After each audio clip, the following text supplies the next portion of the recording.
Bueno, compañeros, antes que nada, gracias a todos por la invitación, especialmente al instituto que nos ha brindado información a varios de los sindicatos que represento y al sector al que pertenezco, en especial al amigo Horacio Calpuri, que hoy no está, a Rodrigo Más, al compañerazo Javier Mourinho y por supuesto a Kelly, una gran ministra.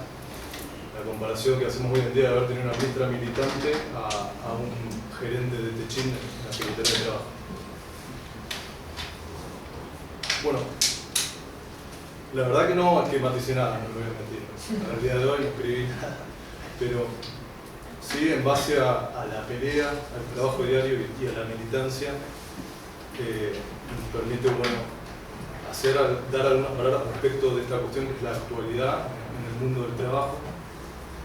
Y decir que es un capítulo más el derecho del trabajo en la importancia trascendental que tiene para nuestro país todo lo que está ocurriendo en este momento. Es un capítulo más, pero es de suma importancia por el rol que cumple el movimiento obrero en nuestro país.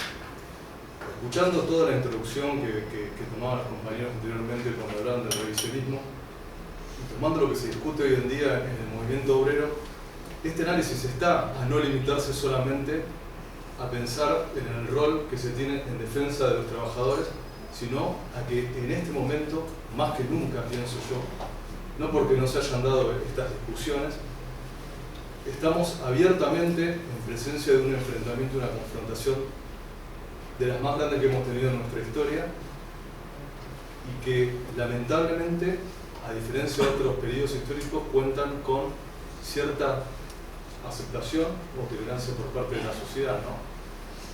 Por eso yo pienso el derecho del trabajo es un capítulo más que está enmarcado en otras cuestiones como la soberanía que está en peligro en nuestro país, como el rol del Estado y la discusión profunda que se da con respecto a eso, con la privatización de las empresas del Estado, pero con algo más profundo que es la concepción individualista, el egoísmo y la batalla cultural que el gobierno abiertamente plantea que está dando y que está tratando de incrustar sobre todo en la juventud.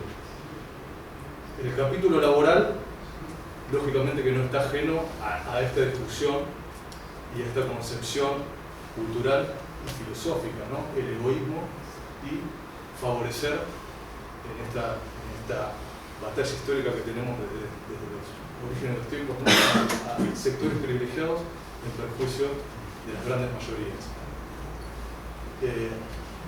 Esto siempre lo digo cuando hablo del derecho al trabajo porque también se trata de decir que hoy el movimiento obrero ya no ocupa el lugar histórico que ocupaba originalmente nuestro movimiento, el que siempre el general Perón lo señaló como la columna vertebral del movimiento y que siempre le dijo que no tenía que ser un factor solamente de presión, sino pasar a ser un factor de poder.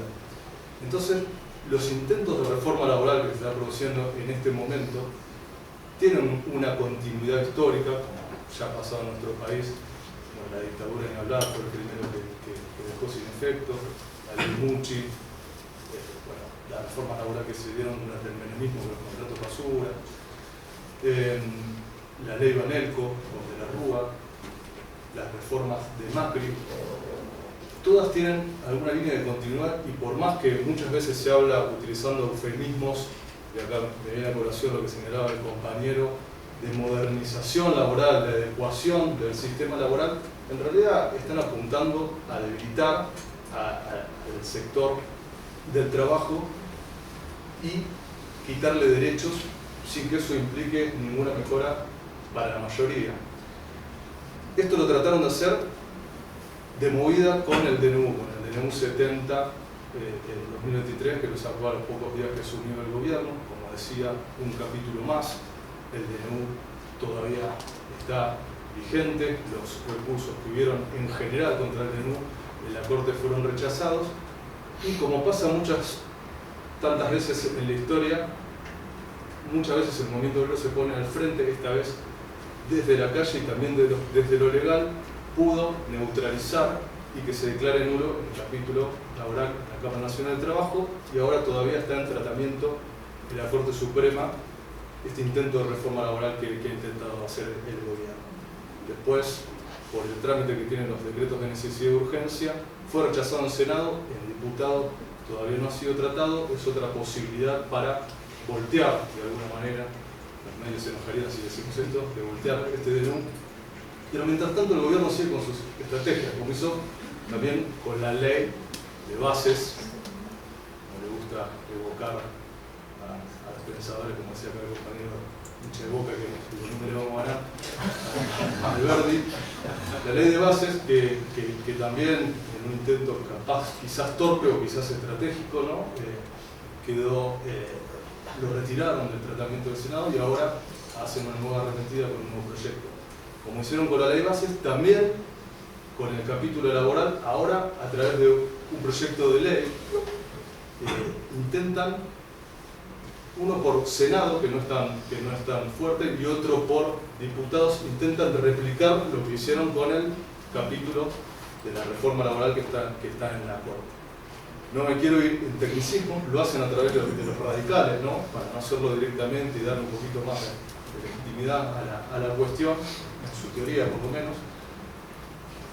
Ingresan este proyecto y hacerlo un poco más prolijo, ¿no? Como una ley, como tiene que ser, no se puede hacer, no se pueden modificar cuando no existe necesidad de urgencia cuestiones que afectan a todos los argentinos.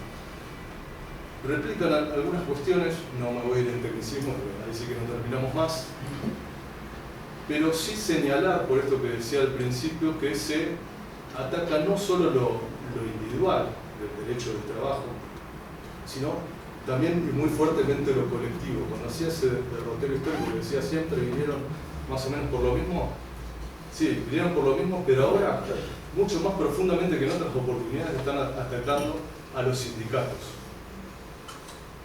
Con respecto a lo individual, bueno, se tocan muchas cuestiones que ya se habían tocado anteriormente con los intentos de reforma, sobre todo de la ley Banelco o del Macri, siempre apuntan, y ahí tomando algo que decían los compañeros, por mandato del Fondo Monetario Internacional, aunque parezca mentira y que somos conspirativos, es expreso el mandato de que hay que reformar la cuestión de las indemnizaciones porque en Argentina es muy caro deshacerse de los trabajadores, ¿no? Porque hay que garpar más que en otros países.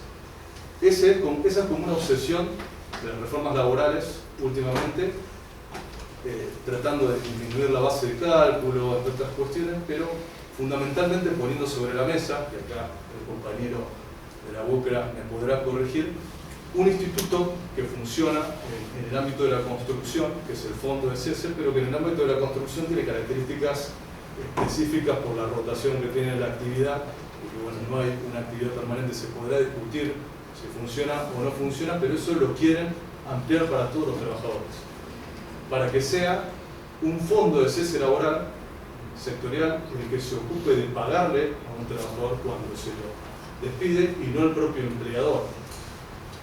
En la reforma de Macri estaba mucho más estipulado, la que tratan de hacer ahora es decir, bueno, que se quede librado la negociación entre el sector empleador y el trabajador y se puede contratar inclusive un sistema de capitalización. Nunca había en la ley de contrato de trabajo que se hable de sistema de capitalización, y lo quieren meter en la ley de contrato de trabajo, tentando a los sindicatos a hacer negocios con esta cuestión y decir, bueno, ya no la paga el empleador, pero fíjense, se puede manejar como un seguro y esto se va a hacer cargo de pagar la indemnización al trabajador. Tanto un montonazo, resumo, me voy siempre por las ramas. Esto básicamente atenta no contra el bolsillo del trabajador, sino contra la estabilidad del trabajador, porque a la primera de cambio, ante cualquier reclamo, ¿quién se hace cargo? El fondo de cese laboral. No analizo más lo individual porque no terminamos más, lo colectivo. Y esto lo están profundizando mucho más que en otros periodos, como les decía. Se está atacando el corazón, como también señalaba el compañero de la UCRA, de la negociación colectiva y del financiamiento de los sindicatos. Y acá entra este concepto individualista, ¿no? Y de la falsa libertad que trata de imprimir el gobierno en nuestra sociedad, ¿no? La cuota solidaria. La cuota solidaria es la cuota que tienen que pagar todos los trabajadores que están bajo un convenio colectivo, aunque no estén afiliados. O sea, no estás afiliado, igual lo tenés que pagar, pero ¿por qué lo tenés que pagar? ¿Y por qué se llama solidario? Porque te estás beneficiando de las conquistas que obtuvo el sindicato, ¿no? Y en nuestro país el sindicalismo tiene una cobertura muy amplia porque tenemos un modelo sindical que heredamos del peronismo y que le da una fortaleza muy grande al sindicato. Entonces se avivan y dicen, bueno, capaz que la herramienta no es perseguirlos todo el tiempo con denuncias penales, ¿no? Sino vamos a sacarles el financiamiento, de las contribuciones patronales también. Ahora, con este nuevo intento de la ley de los radicales, directamente que desaparezcan las cuotas de solidaridad. Antes era, bueno, el trabajador tiene que ratificar si quiere o no, lógicamente si no está afiliado, así que no quiere que le cuenten la cuota. Después se ataca el derecho de huelga, se dice que es servicio esencial, o sea que tiene la huelga restringida, que no puede ir al paro, son muchas más actividades de las que habían antes, lógicamente está el transporte, aeronáutico, terrestre, de todo tipo. Y esto, para redondear, es para atacar a un sector fundamental de la sociedad, que es el sindicalismo y la defensa de los trabajadores, pero no solamente por la cuestión laboral y económica, sino por la cuestión política, porque el sindicalismo, como elemento sustancial y elemental del movimiento obrero, siempre actuó como trinchera de resistencia contra distintos gobiernos democráticos, no democráticos, y este es el daño grave que quieren hacer. Este es el motivo por el cual los grandes acontecimientos que se están produciendo, con las críticas que queramos hacer o no a la CGT, se están dando por el único sector, creo yo, que tiene esa capacidad de convocar un poco más, no a la totalidad, pero sí un poco más, porque cuando ha convocado la marcha de la CGT no lo ha hecho solamente respecto del movimiento obrero, y de plantear esta pelea en términos políticos y no solamente sectoriales. Entonces, bueno, compañeros, felicitaciones por estar hasta esta hora acá. Me pone realmente contento y en la obligación de continuar con esto porque hoy es más indispensable que nunca. Muchas gracias.